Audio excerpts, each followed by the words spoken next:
Hello there! As I mentioned in my first video, history is full of interesting beliefs, places, events, and people. One part of my channel is going to be about different people throughout history that have made a mark, whether positive or not. With that being said, this will be the first video focused on one person, and I decided to pick someone I never remembered learning about in school. I wasn't even familiar with her until I was reading a random book on my brother's Kindle called House of Bathory by Linda Lafferty. So, who will we be talking about today? I figured I would pick a bit of a spooky one in honor of Halloween, so we will be talking about none other than Countess Elizabeth Bathory, otherwise known as the Blood Countess. If you've never heard of Countess Bathory, the simplest way to introduce her is as the most vicious serial killer in all of recorded history. In fact, she is said to have viciously tortured and murdered between 80 to over 600 victims throughout her lifetime. She was born Elizabeth Bathory, also known as Erzsébet Bathory, on August 7th, 1560, in a town in Hungary which I won't even try and pronounce. She was born into nobility with her family controlling Transylvania and her uncle Stephen Bathory as the King of Poland. Elizabeth was raised at her family's castle in Ecsed, Hungary. She was provided with the best education and the best upbringing possible thanks to her family's status. This, however, didn't change the fact that Elizabeth had numerous health conditions. Her poor health was thought to be due to incest, since her parents, Baron George Bathory and Baroness Anna Bathory, were actually first cousins. A pure bloodline was most important to the Bathorys. This concept was one that ran rampant in monarchies and nobility throughout time. A good example in media would be the Targaryen family from Game of Thrones, if you're familiar. Anyway, most notably among her health conditions, she had epilepsy. This made her prone to violent seizures throughout her life. Count Bathory's story really begins much like a lot of other women of the 16th century. She was engaged to be married at age 11 to a then 15-year-old Count Ferenc Nadasdy. As was custom, along with many of the off-putting customs at the time, Elizabeth left her family castle to live with her betrothed at their family castle so she could learn to run the estates before her marriage. Rumors from the time suggest Elizabeth fell pregnant during her engagement. The unplanned pregnancy was said to be with a peasant boy that was then supposedly castrated and left to the dogs after Ferenc found out about this. The baby was said to have secretly been given away. What a way to start a marriage. Despite this indiscretion, at age 14, she and Count Ferenc Nadasdy were officially wed. She then became Countess Elizabeth Bathory. She kept her name as she was actually of a higher social standing, and this was custom at the time. During their wedding, her new husband gifted Elizabeth a castle of her own. Must be nice. This would be Kastil's castle in Slovakia and would become infamous for the crimes committed there. In the early years of their marriage, Elizabeth was busy running the estate while her husband was frequently off to war. He became known as the Black Knight of Hungary because he was a great warrior whose brutality terrified his enemies and shocked his allies, as one would expect. As he was always off to war, the time Elizabeth and Ferenc spent together was rare. It is said, however, that they bonded over their brutality and love of violence. It was Ferenc who apparently introduced her to all new ways of torture. There were countless ways they routinely tortured servant girls, and now Ferenc was introducing her to new methods. These included setting afire rolled up paper covered in oil while it set between the toes, or scratching them with a clawed glove. One bit of testimony from the trial later on said this of the two. At Sarvar during summer, his lordship Count Ferenc Nadasdy had a young girl undressed stark naked, while his lordship looked on with his own eyes. The girl was then covered over with honey and made to stand throughout a day and a night, so that she'd be covered in insect bites. She collapsed into unconsciousness. His lordship taught the Countess that in such a case one must place pieces of paper dipped in oil between the toes of the girl and set them on fire. Even if she was already half dead, she would jump up. Even in her youth, Elizabeth laughed in the face of violence, so this was even more thrilling to her now. In 1591, the Turks invaded Hungary, and there they remained from 1593 to 1606, earning the title the Long War. While everyone else in Hungary was feeling the devastating effects of the war, Elizabeth and Ferenc actually grew even more wealthy. They actually loaned money to the Habsburgs to keep Hungary on its feet. Between 1585 and 1595, between fighting wars and jointly torturing poor servants, the couple still found time to have 4, some sources say 5, children together. 2 died as infants, while 2 daughters and a son survived. Now, as if her husband hadn't been enough of a bad influence on her up until this point, a whole new element was about to come and up her game. When Elizabeth was around 40, in the year 1601, a woman named Anna Darvolia came to live at Cashti's castle. The newcomer turned Elizabeth even more sadistic than before. It is said that while Ferenc taught her to torture, Anna taught her to kill. Unfortunately, after a long drawn-out illness that began in 1601, her husband Ferenc died in 1604. After he died, all of the estates were left in Elizabeth's name, making her more wealthy and more powerful. His death had once again turned Elizabeth even more sadistic. Her reign of terror also seemed to begin in earnest now that her husband was gone and she was guided by the sinister Anna Darvolia. The torturing and subsequent killing started with young girls who were typically servants at her castles that came from local peasant families. To aid in her finding, torturing, and even killing these poor girls were her former nursemaid, Alana Jo, a friend named Dorca, a washerwoman named Caitlin, and of course, Anna Darvolia. Dorca and Anna were particularly involved, and it is said that they would often try and outdo each other when torturing their victims, and it became a game for them. All of the servant girls were at risk. Any small infraction or mistake would quickly put them in the crosshairs of Countess Bathory for at the very least torture, and at the worst, death. To add to the humiliation and fear, the girls were often stripped naked before being tortured. After the torture sessions and usually subsequent killings, other servants would be made to clean up the torture chambers, including all of the blood that covered the place.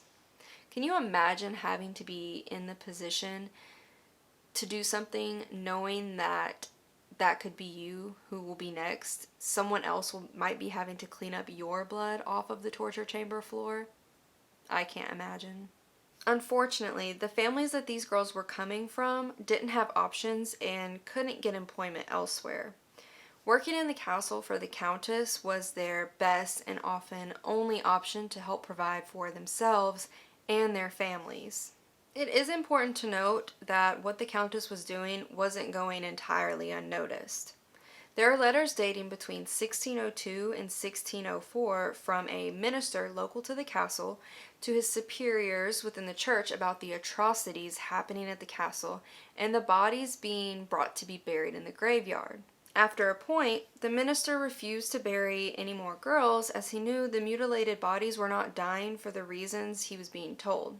Suspicion was mounting all around. What's worse is that by 1609, rumors of the Countess's evils started spreading. They were having to go to towns farther away to find servants because the locals stopped sending their girls to the castle.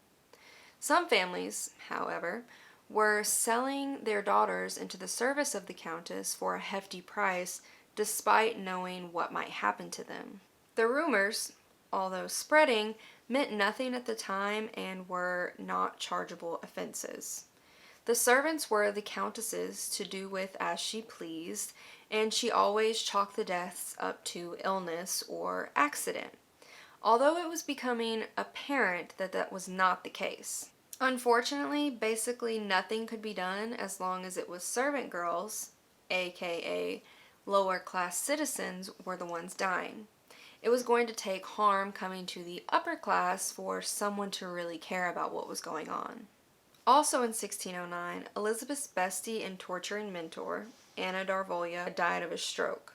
This sent Elizabeth into a spiral of depression. To make matters worse, her debts began to rise.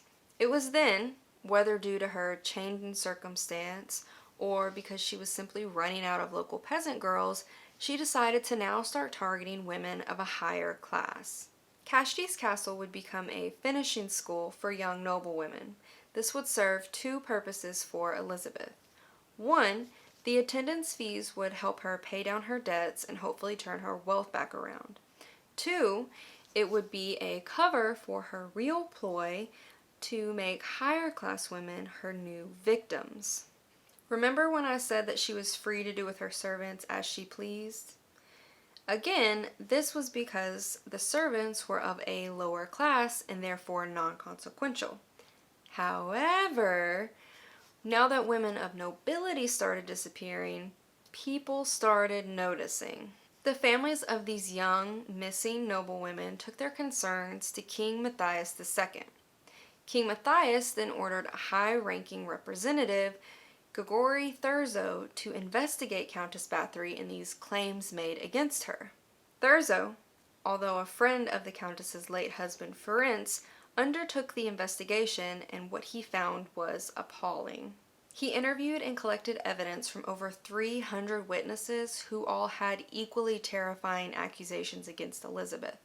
The accusations went into detail about her many different methods of torture that included burning them with irons, beating them to death, sticking them with needles, freezing them to death, biting chunks of their flesh, and even using scissors as a torture device. Due to his friendship with her late husband and family ties through marriage to the Bathory family, Thurzo, now believing Elizabeth guilty of all that she was accused of, still set out to ensure that she wouldn't go to trial, but would instead be imprisoned straight away. One story of the night is as such. So Thurzo arrived at Cashdy's Castle on December 29th, 1610, with armed guards to finally arrest Elizabeth. While waiting, Elizabeth and her steward, rumored to be a witch, began to cast a protective spell meant to protect Elizabeth and kill Thurzo. After the women went inside, Thurzo and the guards went up to the castle and reportedly interrupted Elizabeth and her team of torturers in the act. Elizabeth was immediately imprisoned in her home, Cashdy's Castle, and 4 of her accomplices were arrested. Their trial began in January 1611. After hearing all of the witnesses' statements and seeing all of the evidence, which even included cadavers from the castle, 3 of the 4 accomplices were put to death. Alana Joe, Dorca, and Fisco were all executed for their crimes, while Catalin was sentenced to life in prison. Elizabeth was confined to Cashdy's Castle for her crimes for the rest of her days. She was allegedly walled up in an apartment within the castle, with only small openings for ventilation and food. She survived 4 years and died at the age of 54.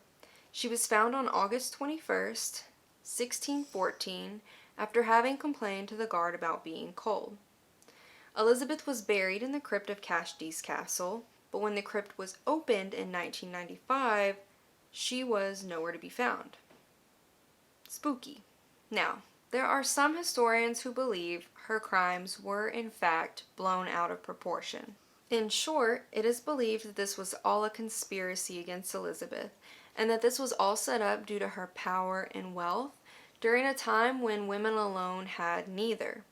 She wasn't even put on trial to defend herself from these accusations, despite the power and wealth she had accumulated. Most of the theories seem to boil down to those of a political nature. If you'll remember, she and her husband were actually loaning money to the crown, and it is said that Matthias had acquired a huge debt to the Countess that he had little intention of ever repaying. This debt was canceled by her family for allowing her to remain at the castle versus being formally charged and imprisoned or put to death. In addition, upon her husband's death, she took control of his assets and estates, making her extremely wealthy and powerful. Now, if she had been tried in court, her assets and land would have been seized and reverted to the king, which some speculate was the original plan had Thurzo not intervened. As she was never formally charged, her assets remained in Bathory hands. This was another area of contention, as it is speculated her family wanted the lands to do with as they pleased. Yet another conspiracy.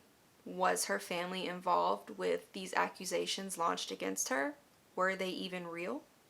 Finally, there are a couple of things that have made this story stand out and perhaps sensationalize Countess Bathory.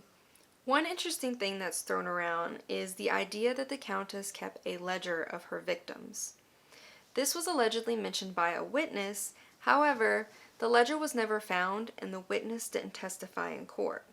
This is where it was said that her victims were listed along with their various forms of torture. I also thought it was really interesting that this ledger was even mentioned in that book that I read that I mentioned at the beginning, House of Bathory by Linda Lafferty. The ledger was throughout the novel and it was a really important theme. Now, the most popular thing that has sensationalized Countess Bathory is the idea that she is a vampire or that she bathed in the blood of her victims. It was said that she would bathe in the blood of her victims in order to keep herself youthful. However, this was never corroborated with testimony, and this idea seems to have come about some 100 years later. Whether this actually happened or is exaggerated is unknown. The House of Bathory, the book I've mentioned a couple times now, mentions the ledger and bathing in blood. It's a fun book to read, so I would recommend reading it to anyone, especially if you're interested in this kind of thing, or if you want to see how they put their spin on the Countess of Bathory or the Blood Countess. This tale, her accusations of cannibalism, her missing body, and her ties to Transylvania all make for a compelling case for her being a vampire, wouldn't you say? So that's all for the information. Let me know whether you think she was really guilty of killing somewhere between 80 to 600 girls, or whether you think she was a part of some conspiracy, whether it be by her family, by Thurzo, or by the king to not repay a debt or to claim her lands. Personally, I think she was either actually guilty of at least some of the things she was accused of, or the king was just not trying to repay a debt and get her lands. So that's it for today, and I'll see you guys next time. At age 4. Got it. Didn't get it. Either. Snoozing.